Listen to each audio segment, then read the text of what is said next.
வணக்கம். மாலை முரசு செய்திகளை விரிவாக பார்ப்பதற்கு முன் தலைப்புச் செய்திகளை பார்க்கலாம்.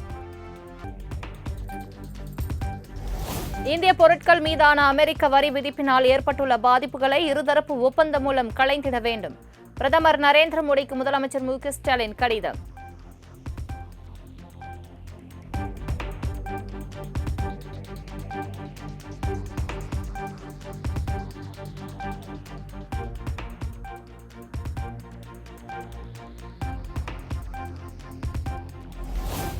ஈரோட்டில் இன்று நடைபெறுகிறது தாவேகா தலைவர் விஜய் மக்கள் சந்திப்பு நிகழ்ச்சி. அதிகாலை முதலே குவிந்து வரும் தொண்டர்கள்.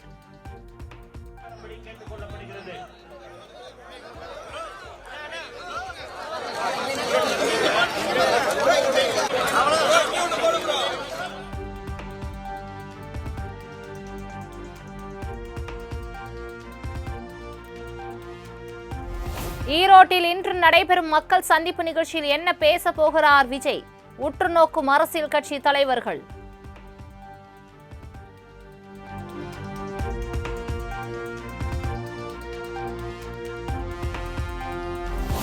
ஈரோட்டில் தாவேகா தலைவர் விஜய் தலைமையில் இன்று நடைபெறும் மக்கள் சந்திப்பு நிகழ்ச்சிக்கான அனைத்து ஏற்பாடுகளும் தயார். ஏராளமான கண்காணிப்பு கேமராக்களுடன் பாதுகாப்பு பணியில் 1700க்கும் மேற்பட்ட போலீசார் குவிப்பு.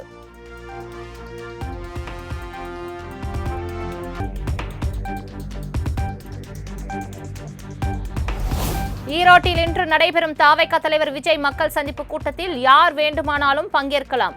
QR கோட், பாஸ் தேவையில்லை, பொதுமக்கள் தாங்களாகவே பங்கேற்கலாம் என செங்கோட்டையன் பேட்டி.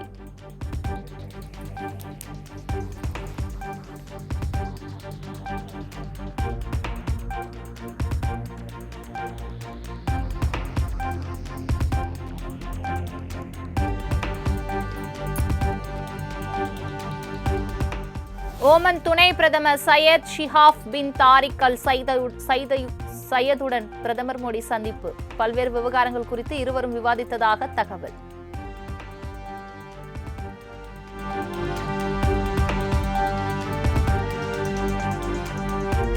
இரு நாடுகளின் ஒத்துழைப்புக்கான புதிய வழிகளை ஆராயவும் கூட்டாண்மைக்கு புதிய உத்வேகத்தை சேர்க்கவும் ஒரு வாய்ப்பை வழங்கும்.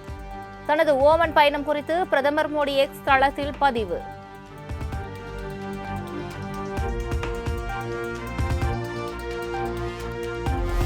ஓமன் தலைநகர் மஸ்கட் சென்றடைந்த பிரதமர் மோடிக்கு சிவப்பு கம்பளம் மற்றும் இசை வாத்தியங்களுடன் உற்சாக வரவேற்பு. பிரதமர் மோடியை ஆடல் பாடலுடன் வரவேற்ற இந்திய வம்சாவளியினர் பாரத் மாதா கி ஜெய் என உற்சாக முழக்கம்.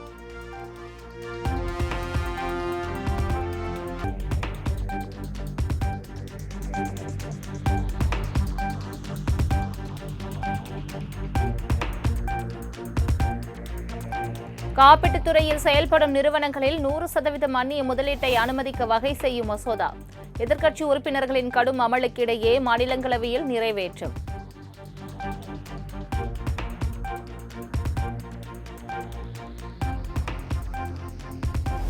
அணுசக்தி துறையில் தனியார் முதலீட்டை அனுமதிக்கும் சாந்தி மசோதா மக்களவையில் தாக்கம்.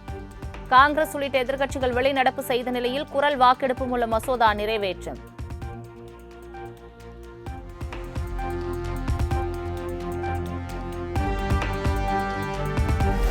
பச்சை துண்டு போட்டுக்கொண்டு பச்சை துரோகம் செய்யும் எடப்பாடி பழனிசாமிக்கு மீண்டும் விவசாயிகள் கண்ணில் தெரியவில்லையா?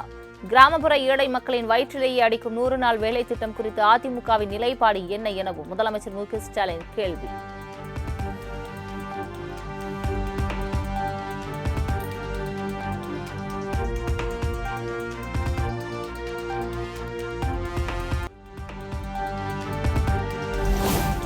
நாட்கள் வேலை திட்டம் 150 நாட்களாக உயர்த்தப்படும் என்ற வாக்குறுதியை நிறைவேற்றாமல் ஏமாற்றியவர் முதலமைச்சர் மு.க. ஸ்டாலின் என EPS குற்றச்சாட்டு. இதுபோன்ற பச்சை துரோகத்தை செய்துவிட்டு பச்சை துண்டு பற்றி பேச அவருக்கு என்ன அருகதை இருக்கிறது எனவும் கேள்வி.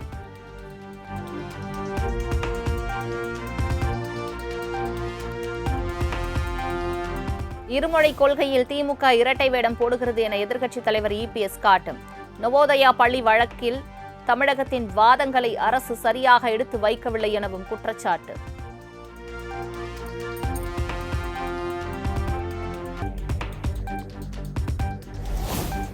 அம்மா லேப்டாப் திட்டத்தால் பயனடைந்த நூற்றுக்கணக்கான இளைஞர்களுடன் எடப்பாடி பழனிசாமி கலந்துரையாடல்.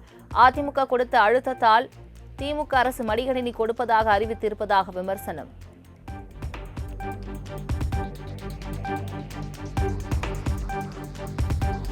மத்திய அரசின் புதிய மசோதா மூலம் மாநில சுயாட்சி நசுக்கப்படுவதாக திமுக எம்பி கனிமொழி குற்றச்சாட்டு. தேர்தல் வரும்போது மட்டும் தமிழ்நாடு நினைவுக்கு வருவதாகவும் விமர்சனம்.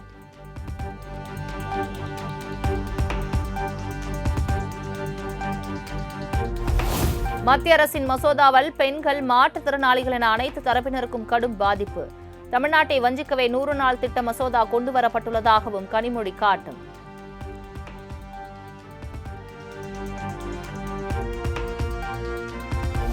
திட்டங்களின் பெயர் மாற்றத்தை விட நிதி குறைப்பால் ஏழை தொழிலாளர்கள் பாதிப்பு. 100 நாள் வேலை திட்டத்தின் நிதி குறைப்பை ஏற்க முடியாது என மக்கள் நீதி மய்ய கட்சி தலைவர் கமலஹாசன் திட்டவட்டம்.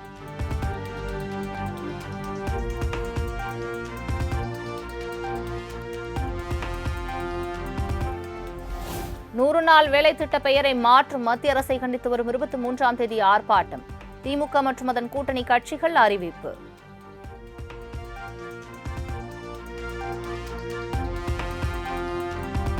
மத்திய பாஜக அரசை கண்டித்து தமிழக காங்கிரஸ் சார்பில் சென்னையில் இன்று ஆர்ப்பாட்டம். 100 நாள் வேலை திட்டத்தில் மகாத்மா காந்தி பெயர் நீக்கத்திற்கு எதிர்ப்பு.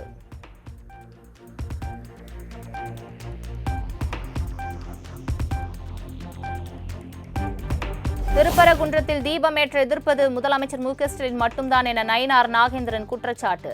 நீதிக்கு தலைவணங்காத ஆட்சி தூக்கி எறிய வேண்டிய ஆட்சி எனவும் காட்டம்.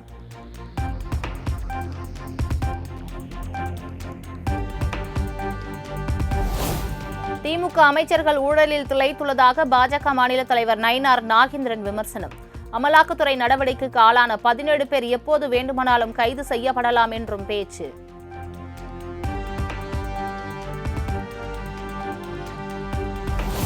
அண்ணாமலை கம்முன்னு இருந்திருந்தால் இருக்க வேண்டிய இடத்தில் தொடர்ந்து இருந்திருப்பார். விஜய் எப்போது எதை பேச வேண்டும் என அவர் சொல்ல தேவையில்லை என தாவேகா கொள்கை பரப்பு பொதுச் செயலாளர் அருண்ராஜ் காட்டும். தலைவர் சொன்ன டயலாக் இருக்குல்ல, அது யாருக்கு பொருந்தமோ இல்லையோ நண்பர் அண்ணாமலைக்கு பொருந்தும். அவர் கம்முன்னு இருக்க வேண்டிய இடத்துல கம்முன்னு இருந்திருந்தா அவர் இருக்க வேண்டிய இடத்துல இன்னும் தொடர்ந்து இருந்திருப்பாரு. அதனால எங்க கட்சி தலைவர் எப்ப எது பேசணும்னு அவர் சொல்ல தேவையில்லை. எங்க தலைவருக்கு நல்லா இருக்கு.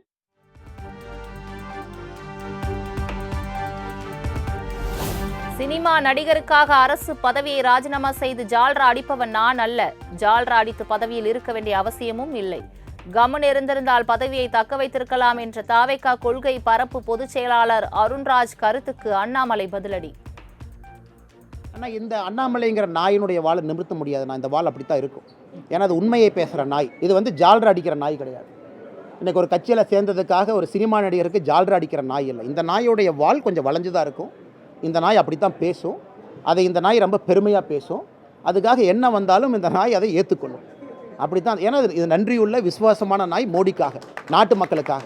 அதனால் மற்ற சினிமா நடிகர்களுக்காக ஜால்ரா அடிக்கிறதுக்காக நான் அரசு பதவியை ரிசைன் பண்ணிட்டு இங்கே வரல. ஒரு உன்னதமான ஒரு கோட்பாட்டுக்காக வந்திருக்கேன். இப்படித்தான் அந்த வால் கொஞ்சம் நெளிஞ்சு வளைஞ்சு தான் இருக்கும். வருகின்ற காலத்திலையும் பல பிரச்சனைகளை நான் சந்திக்கத்தான் போகிறேன். ஒரு ஜால்ரா அடித்து தான் ஒரு பதவியில் இருக்க வேண்டும் என்றால் அந்த பதவி எனக்கு தேவையில்லை. அந்த பதவி